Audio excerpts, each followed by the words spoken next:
All 50 homes were built on land that didn't legally belong to the developer, or the HOA, or any of the people sending me threats in the mail. It's mine, not figuratively, not emotionally, legally. My name is on the deed, stamped, sealed, and filed with the county before most of these homes ever broke ground. It's the same land my grandfather bought after World War II, the same land I used to run barefoot across every summer before life pulled me into the city and time pulled him out of it. And while I was gone, while I was burying family and fighting off the grief that comes with inheritance, someone decided to pretend that my land was just vacant opportunity. Now 50 houses sit on top of what used to be ours. There's a pool, a dog park, a playground, and not a single person asked permission. If you've ever had something stolen from you so quietly you didn't even hear it happen, you know what I felt the day I drove past a place that used to be home and saw a sign that said, HOA members only, trespassers will be fined. That's when I realized they didn't just build on my land. They fenced me out of it. And they were about to find out what happens when the man they think is trespassing turns out to be the owner of everything if I hadn't come back when I did. If I'd let the mailbox full of unpaid property tax notices sit a few more months, or ignored the letter from the county about disputed zoning boundaries, this land, my family's land, would have been erased without a trace. They were that close to getting away with it. I would have been written off as some absentee heir, just a forgotten name buried under piles of HOA paperwork and backdated developer filings. The neighborhood would have stayed just as it was, its residents blissfully unaware that their perfectly manicured paradise sat on top of stolen earth. And the HOA? They would have kept tightening their grip, enforcing rules on property they never owned, collecting fees from families living on land they had no right to lease, fine, or fence. But this wasn't just about property lines and paperwork. It was about my grandfather, who cleared this land with his own 2 hands after coming back from a war that nearly killed him. It was about the quiet mornings I spent fishing in a stream that now runs beneath someone's landscaped backyard. It was about history, legacy, roots so deep they cracked bedrock. If I hadn't pushed back, if I had let them tell the story their way, then everything my family built would have been paved over with HOA bylaws and a quarterly newsletter. And worse, it would have taught 50 families that lies, shortcuts, and silence are all you need to steal a piece of the American dream. This wasn't just a fight for land. It was a fight for truth. Because once someone like Karen decides that your absence means surrender, they'll build an empire on your silence and dare you to tear it down. I hadn't seen the property in almost 13 years. That wasn't the plan. I had always meant to come back. Just not like this. Not because someone died. Not because someone left me keys wrapped in a manila envelope with the words executor copy stamped in red on the front. Not because I had to. But life has a way of reshuffling priorities, and when I stood outside the county clerk's office holding the title to 37 acres of land I hadn't walked on since college, the reality hit me like a freight train. It was mine now. The land, our land, had been in the family for 3 generations. My grandfather bought it with combat pay after returning from Korea. Back then, it was mostly scrub brush and broken fencing, a forgotten patch of prairie clinging to the edge of the county line. But he saw something in it, something solid, something worth building on. Over the years, he planted trees, cleared walking paths, and even dug out a small pond by hand. He raised 2 daughters under that roof, including my mom. I spent my childhood summers chasing grasshoppers and lightning bugs through tall fields that whispered stories with every breeze. When he passed, the land went to my uncle. A good man, quiet, never married, never left the area. He kept things simple, didn't develop, didn't sell, didn't change much except what needed changing. He mowed, he maintained, and when he got sick, quietly, privately, like everything else he did, he named me the beneficiary in his will. I didn't know that until after the funeral. To be honest, I didn't fully grasp what I was inheriting. My mind was still fogged with grief, with paperwork, with closing out someone's life like balancing a checkbook. But as the days passed and the formalities gave way to silence, a part of me felt drawn back, like a tether had gone taut across time. I needed a break from the city, from the noise, from the constant push of emails and commutes and shallow small talk in crowded elevators. So I loaded my truck with essentials, grabbed a sleeping bag just in case, and drove 6 hours south to reconnect with what I thought was still wild, still untouched, still mine.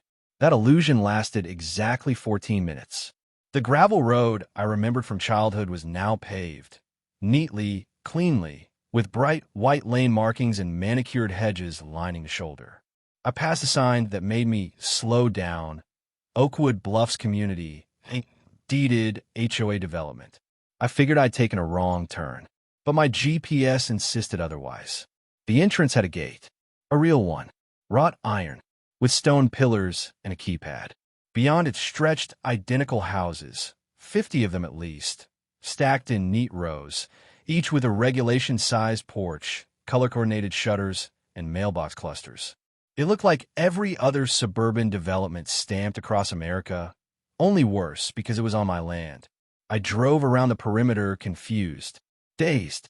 Every turn I took led to another curved cul-de-sac named after trees that had never grown here.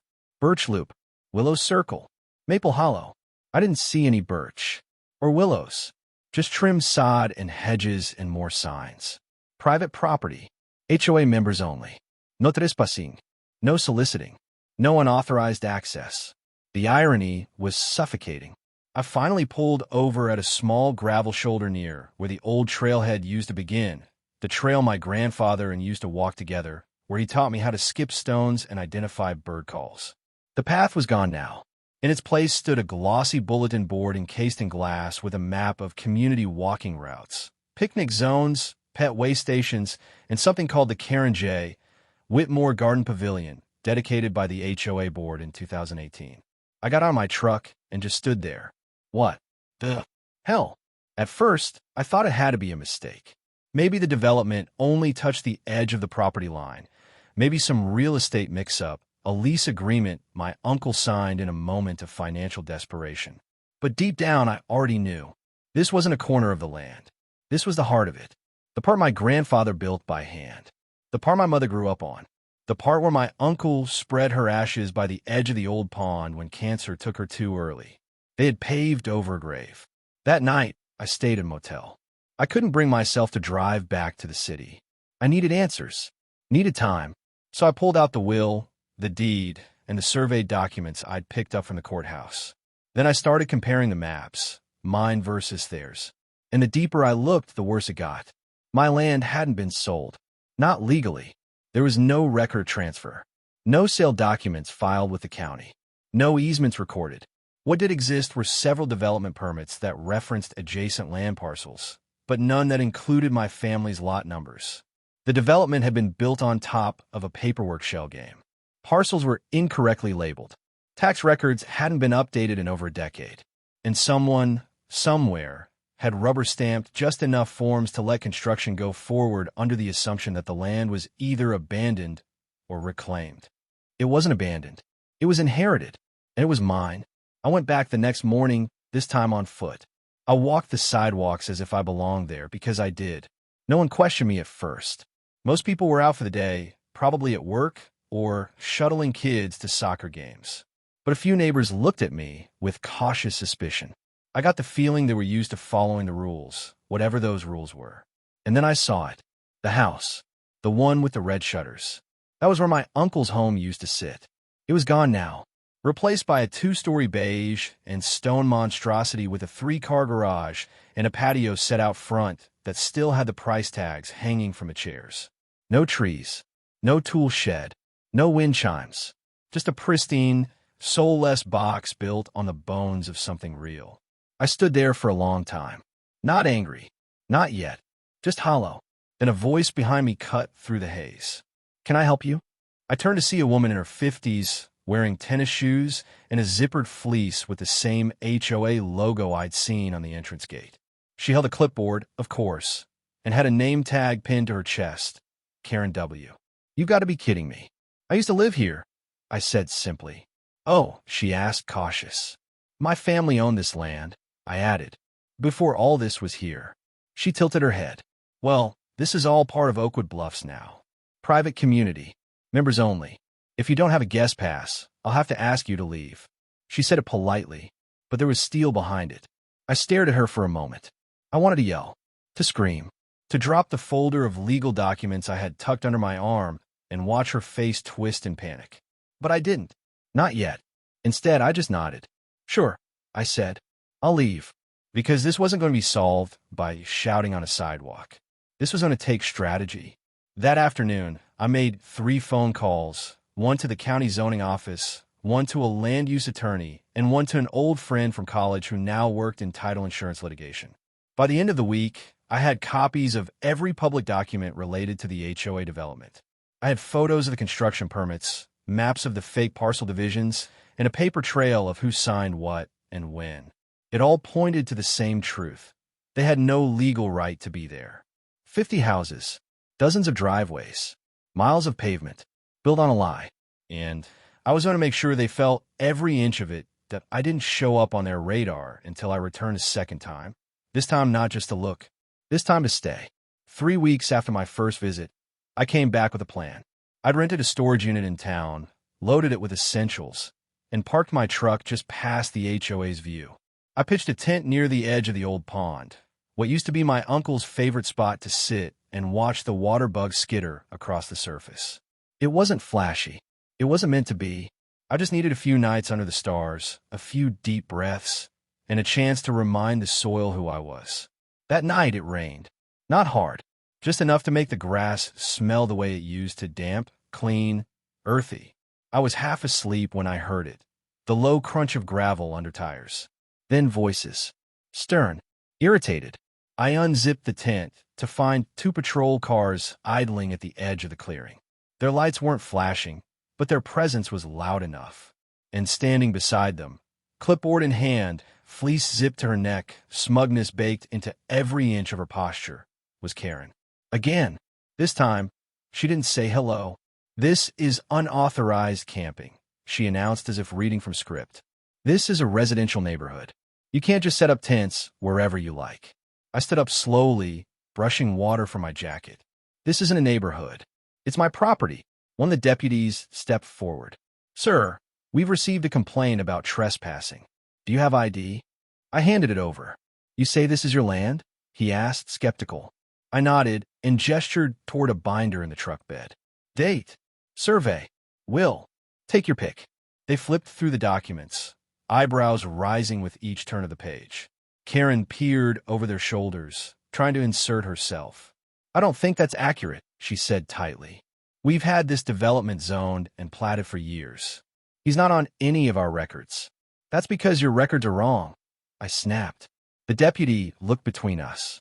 If the documents are legitimate, and they appear to be, then this isn't an HOA matter. It's a private property issue. I've already told her that once, I added. She keeps showing up on land that doesn't belong to her. Karen's eyes narrowed like I'd just kicked her dog. She pulled out her phone. You'll be hearing from our legal team. I smiled. I look forward to it. The cops left first. Karen lingered long enough to give me a final glance, a combination of confusion and barely concealed rage, before retreating to her SUV and speeding back into her curated kingdom. I thought that would be the end of it. I was wrong. It was only the beginning. The first notice came 2 days later, folded and taped to my tailgate. Notice of violation. Subject: unauthorized overnight occupancy on Oakwood Bluffs common space. Penalty: $250 fine and mandatory removal of all unpermitted structures. There was no address listed. No mailing contact. Just a signature at the bottom. Karen Whitmore, HOA president. I laughed. Then I crumpled it up and tossed it into the fire pit. The second notice was hand-delivered, this time by a middle-aged man wearing khakis, a name badge, and a defeated expression. He handed it over wordlessly, like a messenger delivering bad news from a king he hated but still served. Notice of nuisance complaint. Subject: excessive noise and disruption reported from unauthorized guest on HOA land. Action required. Immediate cessation of activities or further fines will be levied. The excessive noise they were referring to? A battery-powered radio playing bluegrass at a volume low enough to lull squirrels to sleep. But it didn't matter. The content of the complaints was never the point. It was about pressure, control, and intimidation. Within a week, I'd racked up 5 violations. Visual pollution due to non-standard structures, my canvas tent. Unauthorized fire source, the covered fire pit I used to boil coffee. Unlicensed vehicle on HOA grounds, my 2008 Chevy Silverado parked under a pine tree. Pet waste violations, despite not having a pet. And the most ridiculous, threatening demeanor during community engagement. That one made me laugh until I realized they were dead serious. Karen had launched a coordinated campaign to make my life miserable. Flyers started showing up around the neighborhood, warning residents to report suspicious individuals near community green space. My truck was keyed twice. Someone knocked over my tent while I was at the hardware store in town. A few teenagers drove by and shouted, "Trespasser," before speeding off, laughing. And all the while, I stayed put. Because that's what drove her nuts. That I didn't leave.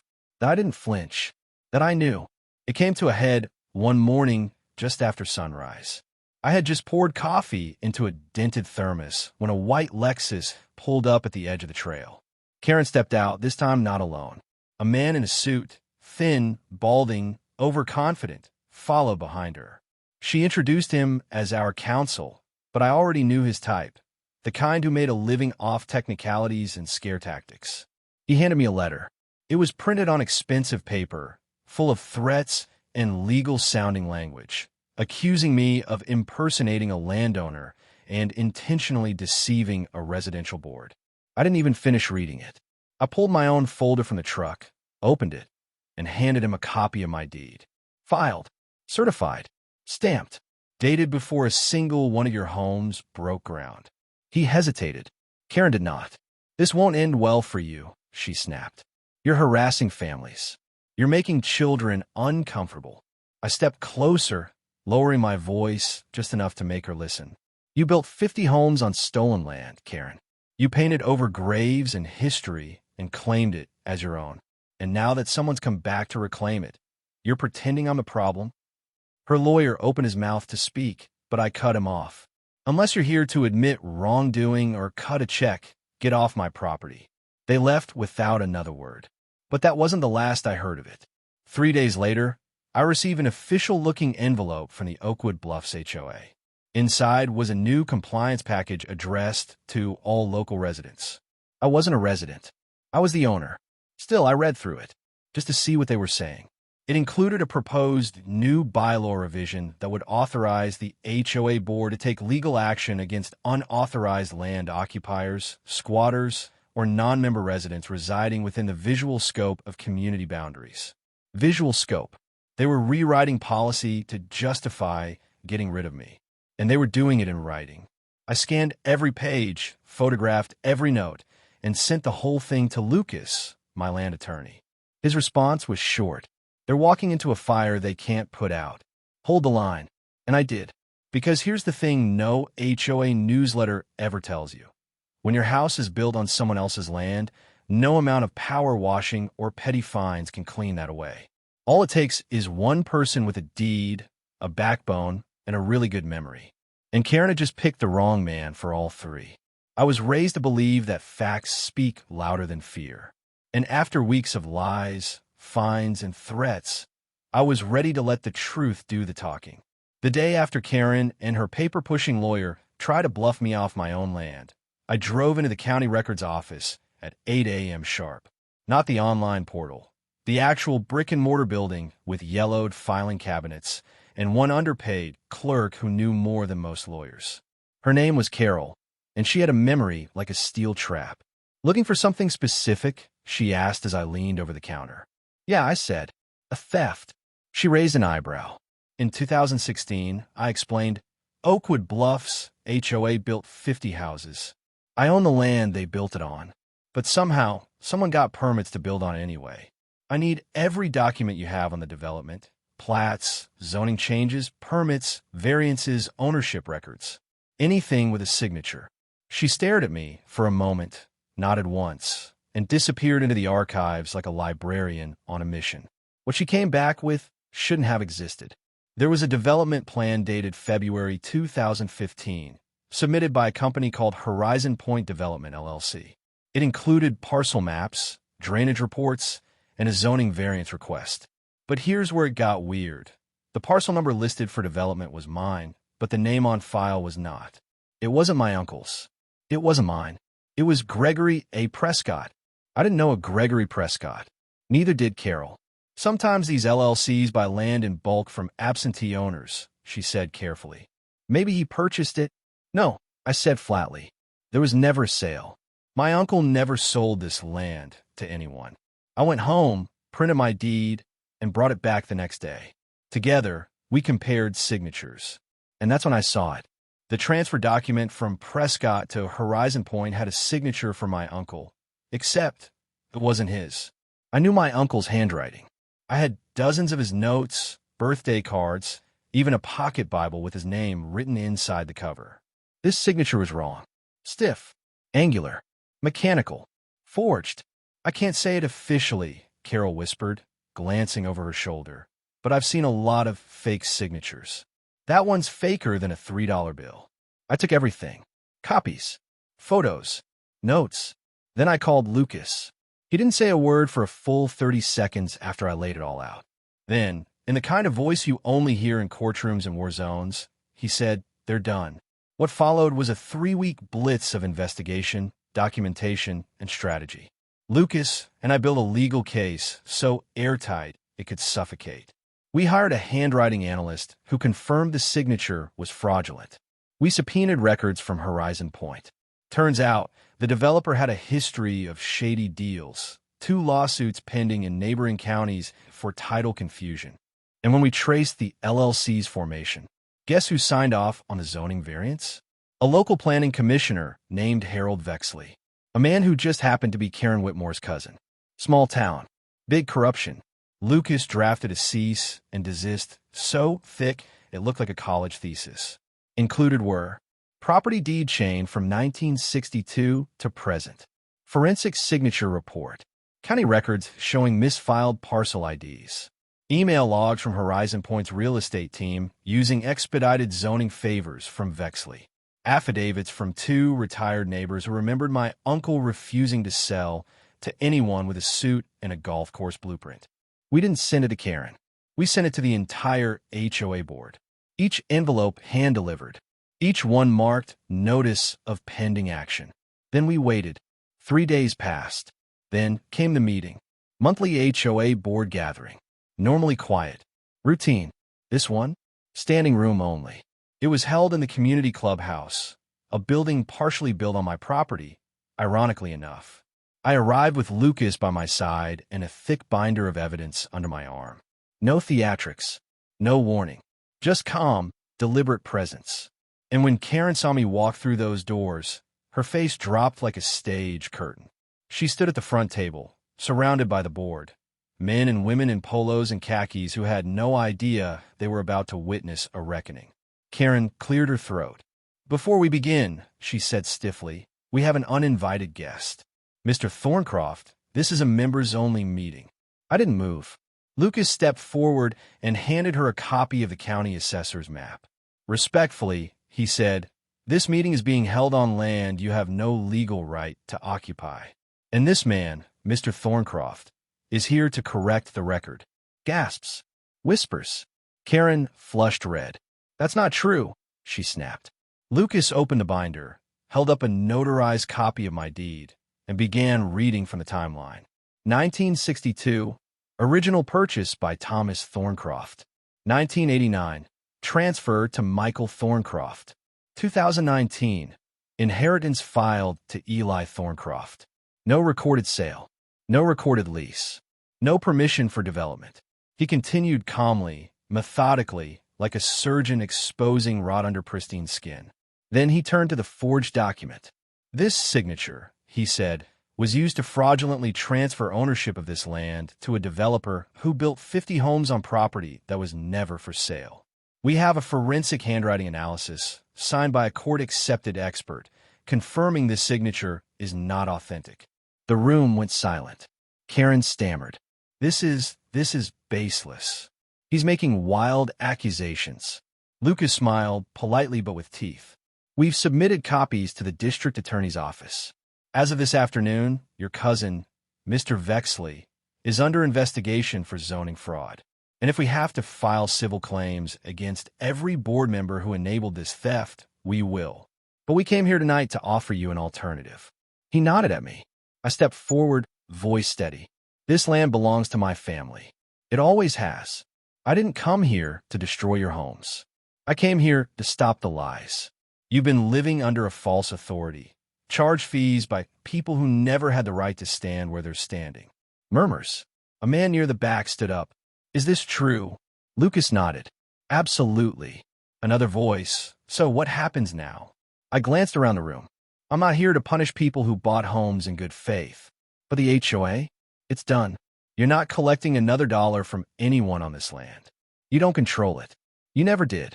I turned to Karen. And if you keep pretending you do, I'll own your house by spring. Silence. Karen looked like she wanted to melt through the floor. Lucas handed her one final document. This is a formal notice of dissolution demand for the Oakwood Bluffs HOA, citing fraudulent foundation, invalid land claim, and improper zoning. If you resist, we'll sue. If you comply, we'll walk away. Choice is yours. She didn't speak. She didn't have to. The board took a vote. It wasn't even close. 2 weeks later, Oakwood Bluffs HOA ceased operations. The signs came down. The fines were nullified. The bylaws shredded. The clubhouse, the walking trails, the picnic grounds, all redesignated as private property of the Thorncroft estate. Karen sold her house and moved out quietly. No goodbye, no apology, but her shadow didn't follow her. It stopped at the property line, because that line had finally been redrawn, not in ink, but in truth. The HOA was gone.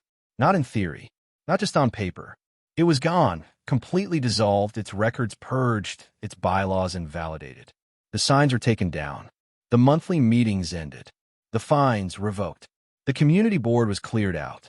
Karen, of course, had vanished before the ink dried, her for sale sign planted in the same soil she once pretended to govern.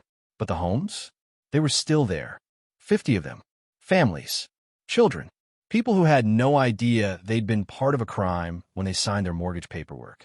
Some had moved in just weeks before I showed up. Others had been there since the first phase was built. Bright-eyed buyers who thought they were settling into a peaceful, well-managed neighborhood. And I had a choice. Legally, I could have sued everyone. Forced evictions. Made an example out of the entire development. The land was mine. The law was on my side. And I'll admit, in the heat of battle, that idea crossed my mind more than once. But after the dust settled, after the meetings and motions and legal wins, I walked the land again. Not with a lawyer. Not with a file folder or a grudge.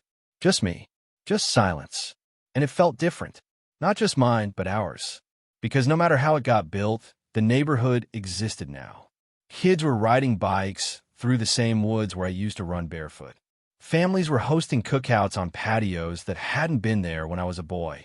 Dogs barked in backyards where my grandfather once planted tomatoes. Whether I liked it or not, the land had changed. So I changed with it. I met with Lucas, outlined a plan, and started making calls. One by one, I invited the residents to sit down with me. Not as enemies, not as defendants, but as neighbors. I told them the truth. They were living on land that wasn't properly transferred, thanks to forgery, fraud, and corruption. I had the right to remove them, but I wasn't going to. Instead, I gave them a deal. We'd form a new agreement, a real one this time. No HOA, no abusive fines, no fake authority. Instead, a land use cooperative. I'd remain the landowner, but offer perpetual leases at fair, flat rates. In exchange, residents would maintain their own homes without interference. No arbitrary rules or penalties. Roads and utilities would stay funded through a shared maintenance fund, not a board with unchecked power. Some were skeptical at first, but most were relieved. And as word spread, a new kind of community began to grow. They called it the Bluffs, dropping the Oakwood entirely. Too stained, too controlled. Some even joked it should be renamed Thorncroft Village, but I told them no. This wasn't about legacy worship. It was about legacy honor. A retired contractor named Dave volunteered to help remark the property lines, this time with proper signage. Not warnings, but welcome signs. A young couple planted a memorial garden at the spot where the original farmhouse once stood, dedicating it to those who kept this land alive. Someone even unearthed an old horseshoe while digging out a tree stump and nailed it to the community bulletin board for luck. The clubhouse? We converted it into a free-use space. No more board meetings. Instead, it became a gathering place for birthdays, weekend yoga, a tutoring group run by 2 retired teachers. I had a plaque installed on the wall, simple and clean. This land remembers. May we live on it with the same care that kept it standing. One night, I hosted a bonfire at the edge of the old pond. I invited everyone. I brought coffee and cornbread, the same way my uncle used to. Dozens showed up. There were kids in pajamas, grandparents in folding chairs, couples in lawn blankets. As the flames flickered and laughter rose through the trees, I realized something. We had made something better than a victory. We had made peace. Not silence. Peace. The kind that isn't handed down by committees or dictated by fine print. The kind you earn by standing your ground and then opening it. And every time I walked that land after that, through the rebuilt trails, past the now unlocked gates, I thought of the people who tried to take it, who thought that inheritance could be overwritten with zoning permits and developer greed, who thought that absence meant abandonment. They were wrong, because land isn't just property. It's history. It's every footprint that walked it before you, every tree someone else planted, every stone moved, every fence built, every name carved into wooden posts and tool sheds long rotted away. And when you inherit it, you don't just get acreage. You get responsibility. You get truth.